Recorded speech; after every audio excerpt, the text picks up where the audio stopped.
Right, so Hello, Dolores. hi Anthony, how's it going? Fine. Welcome to France. Welcome to Virgin Mega. Thank you very much. That was absolutely a lovely performance and a lovely crowd and a lovely reception. Your album is called Are You Listening? Yeah, Is it a matter to invite us to listen to it carefully?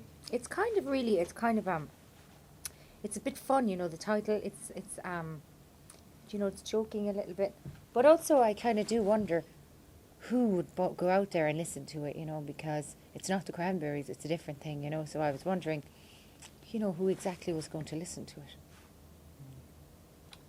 So maybe you discover a little bit who is your audience. Yeah. Is it old fans or new? There's some new? old fans, but there's also some new people.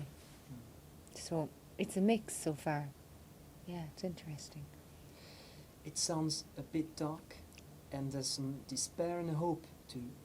It's a balance with these two elements, and it sounds like a kind of death and rebirth. Yeah. Musically, is Yeah. it what you intended to express? I didn't really conscientiously think about it, but the Black Widow was written when my mother-in-law was dying of cancer and she died. So it was written around that time and it was written about that experience. Then Ordinary Day was written after the birth of my last baby. So we did have death in the family and we also had birth, so it reflects in the songs. There's some experimental side too. There's some funny things, soundtracks, atmosphere, which reminds us of Danny Elfman soundtrack, Yeah. and it's quite weird. So Yeah, I don't did really you enjoy doing it? Well, Dan Broadbeck was the guy who came to my house and he was kind of a programmer, but he ended up co-producing.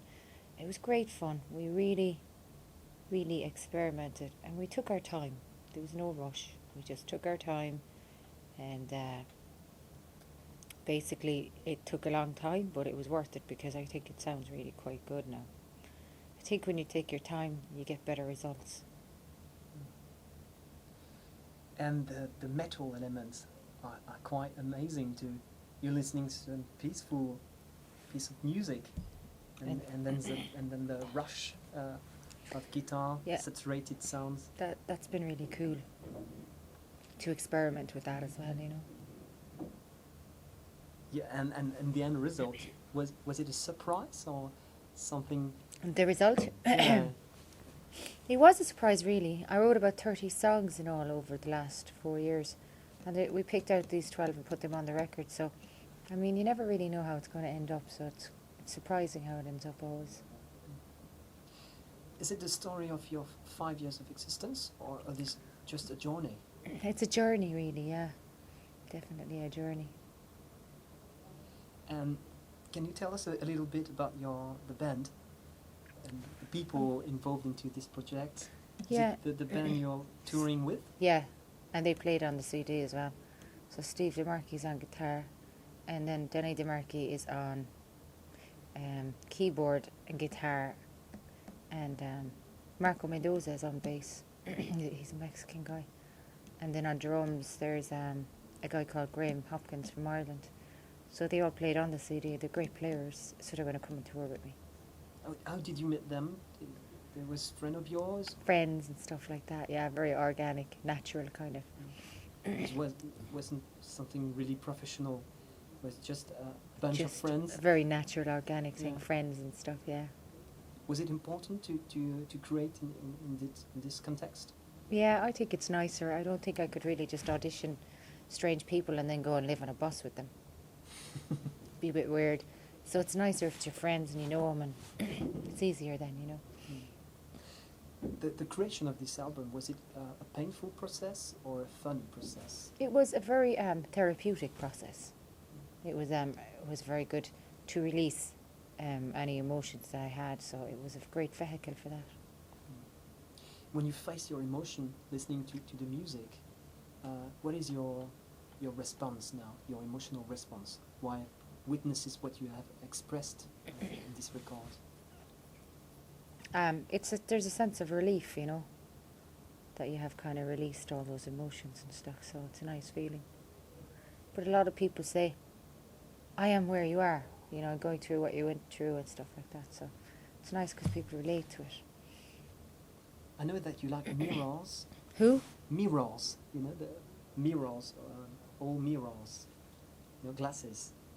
You're into mirrors. I read Mirrors? that. Yeah, I read that into an interview that you like mirrors on walls. You're fascinated by Oh mirrors. yeah.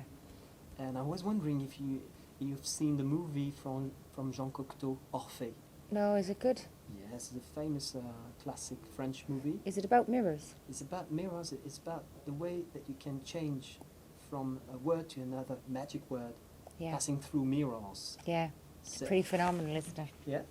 Are you into that kind of magic things? Yeah, I like magic, yeah. It's pretty cool. Definitely.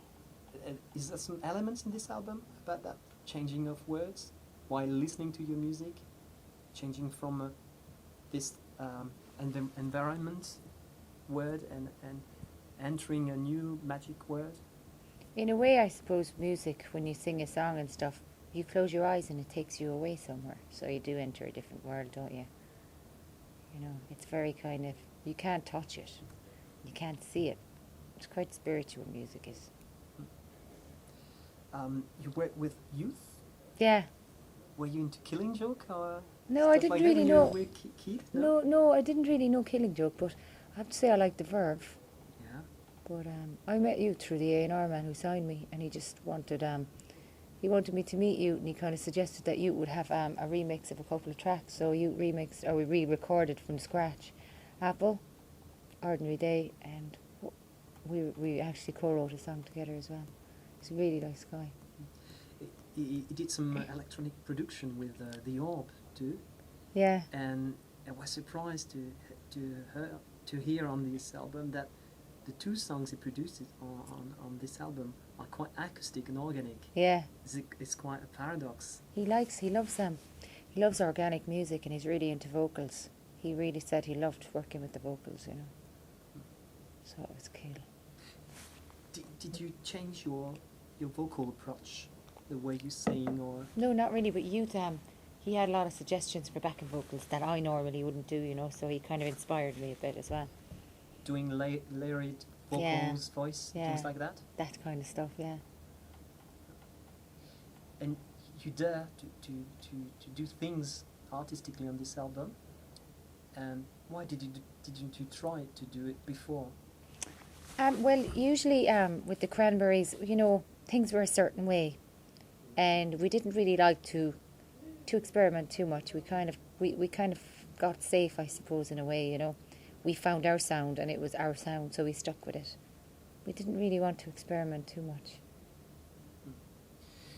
You've done a lot of promo and a lot of acoustic gigs. Yeah. What did you learn from these experiences? Is it something rich? Is it something that will inspire you?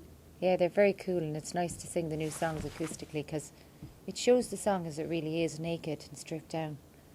You know, so that's the challenge. If you can deliver the song on just with an acoustic guitar, well, you know, if you can do it, it's a pretty good song, you know. Are you planning to play here in France? A big concert? There's one all right coming up on the 6th of June, and then maybe in the fall, if everything goes okay, I'll do a bigger tour and I'll come back then. Are you expecting? Is it a rendezvous? Is it something you're? I'd love to, you know, but I mean, you can't really tell the future either. Mm. Life's fragile. I fly a lot, you know. But yeah, I mean, I'd love to come back here and everything, but you know, I can't say I definitely will, but I'd love to. So hopefully, if everything goes well, I'll come back and I'll swing across Europe and do bigger venues then. Is there a love story between you and France? Yeah, there is. Well, I took French as my language in school, and I studied it for ages.